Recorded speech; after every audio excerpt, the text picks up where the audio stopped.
Hi, on today's episode of One Foot Flipper, I'm going to tell you who you should block on eBay and why. Stay tuned. One foot flipper. Hi, Paige here, the One Foot Flipper, and today we're going to talk about when to block on eBay and those customers you should block on eBay. All right, the first customer you want to block on eBay. Before we even talk about that, talk about why would you want to block customers on eBay at all. What you don't realize is that eBay is not the same thing as a brick and mortar store in a small town. On eBay, your customer pool is essentially limitless. Even if you're in a niche, even if you're in a tiny niche, it doesn't matter. You don't need any bad customers at all. You have the right to refuse anyone, and many customers will telegraph the fact that you might want to refuse them in advance. The fact is, if you have a good item, it's going to sell. It's going to sell even if you blocked half of the people on eBay. It'll still sell. So there's no need for you to sell to the people who are going to cause you problems or otherwise be an issue. Now, the first customer you're going to want to block is the smelly customer. That's my name for the customers who send questions asking about smells. Any question you get asking about smells, just immediately block the customer. I've found from my experience that these customers, anybody who is so sensitive to smells that they're asking about it in advance, often on items that, not even clothing items, just random items, you want to run away from those people. Either they are truly just everything sets them off, or there's some mental condition there. Either way, I found a huge number of issues with these customers in the past, and now I block them as soon as I get the question. Let somebody else deal with the smelly customer. Let them shop on Amazon. You don't need their business. The next customer you want to block is any customer who opens a return with you. Any customer who asks about a return, block. It doesn't matter. Customers who return most customers will never return an item on eBay. But those who do return an item, they return a lot of items. So as soon as they've telegraphed the fact that they return items, you're done with them. I almost never make an exception to this. It could be somebody who buys hundreds of dollars worth of stuff from me on a regular basis, and I probably still would block them as soon as they forced a return on something. I've also never had that happen. My customers who buy things from me on a regular basis are never in any trouble. They never try to return anything. But yes, one return, block the customer. Customer asks about returns, block the customer. The next customer you're going to want to block is customers who seem overly concerned about the condition of relatively worthless items. This can be, that $3 plush, that $2 sports card, whatever it is. If they need to send condition questions about something that basically isn't worth anything in the first place, that's the same customer who's going to get that item, and then they're going to want to return it because it's not good enough for them. You particularly run into a lot of this in trading cards. I see it the most in Pokemon cards of every variety of cards, because these are bought by young dreamers who somehow think that these $1.99 cards they're buying are some sort of investment, and that someday they'll be worth a fortune. And the tiniest flaw in that $1.99 card, they felt like they somehow lost that fortune, when in reality they lost nothing, because that card wasn't worth $1.99. They paid for it, and it never will be worth anything.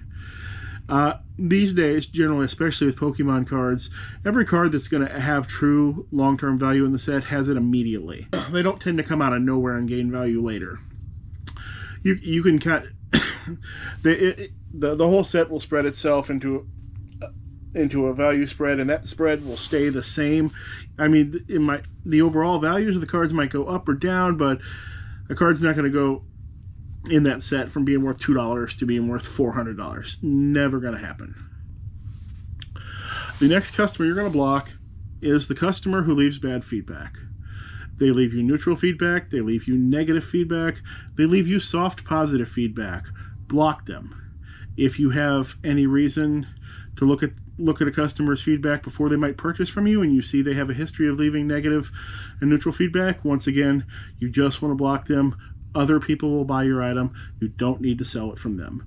Now, the only reason you might be looking at a customer's feedback before they might purchase is because you might get a question that's a little bit dicey. You might want to just go, a lot of times you might want to go look at feedback left in a situation like that, because feedback left can often tell you a lot about what kind of person you're dealing with. If you see multiple reds on the page or anything like that, or sometimes you'll see a sea of red, or even one red and 10 or one red and 20, just run away. Because that means the people don't try to deal with problems in the proper manner, and they're hard to please. Let somebody else have their business. You don't need it. The next customer you're going to block is any customer who files any claim against you through the eBay system. At that point, those customers are dead to me.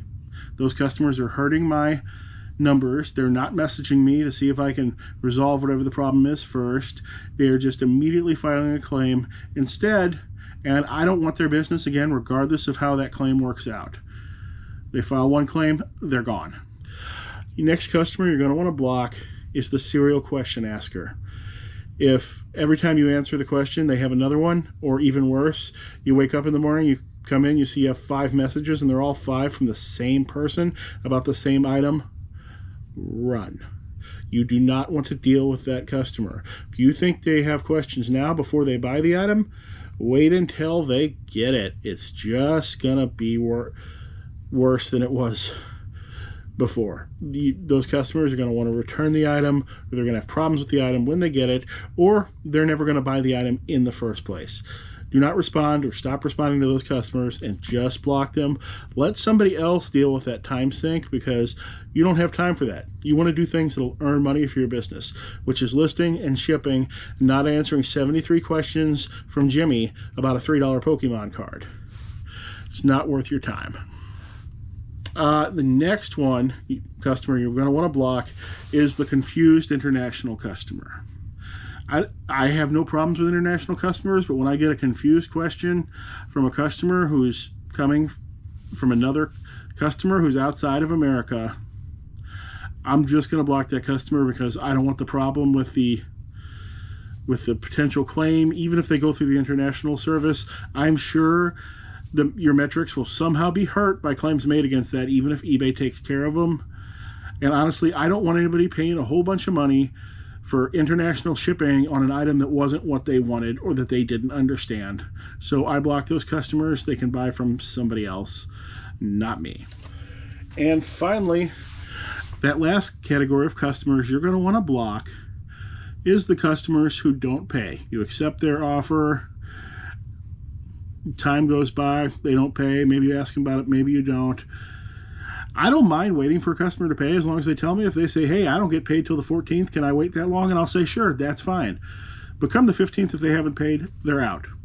Or if I have no communication from them and it goes to the 4 days, yeah, I relist the item, I block the customer, never going to sell to them again.